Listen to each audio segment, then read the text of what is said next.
So I just got done running this morning. Ran over 3 miles, 3.3, and been studying this verse passage, I guess, this week. And today, what I ran today, I ran 5 different hills within those 3 miles, and all but one was pretty tough, especially since I've been out of shape a little bit. Haven't been staying at it like I should, but I did it anyway and struggled through it. I've been reading this passage, this chapter out of Philippians chapter 3, and really stuck out was verse 12 and 12 through 14. And it says, this is Paul talking, it says, "Not that I have already obtained this, or am I already perfect, but I press on to make it my own, because Christ Jesus has made me his own. Brothers, I do not consider that I have made it my own, but one thing I do, forgetting what lies behind and straining forward to what lies ahead, I press on toward the goal for the prize of the upward call of God in Jesus Christ."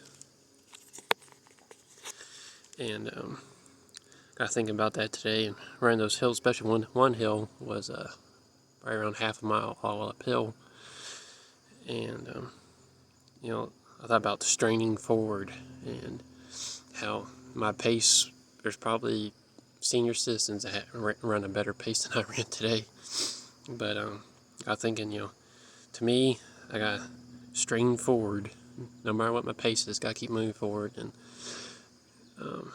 part of the path I ran, I could have cut a shortcut home and been done with it, but I would have missed out on about a mile more, and had to actually stopped and thought and prayed for a second to actually not give in to the weakness of to cut it short and go home, but to keep going on what I planned on doing.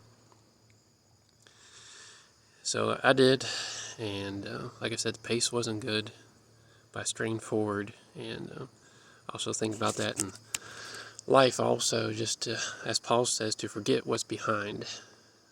Don't allow it to control you. Don't allow it to come into your thoughts and and hold you back.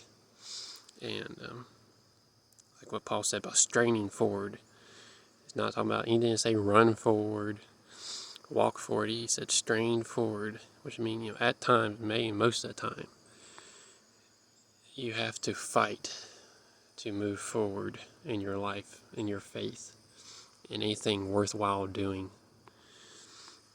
Anything where you, as he says, you aim upward, aim at the greatest good you can aim at, which is Christ, and then whatever path he lies before you.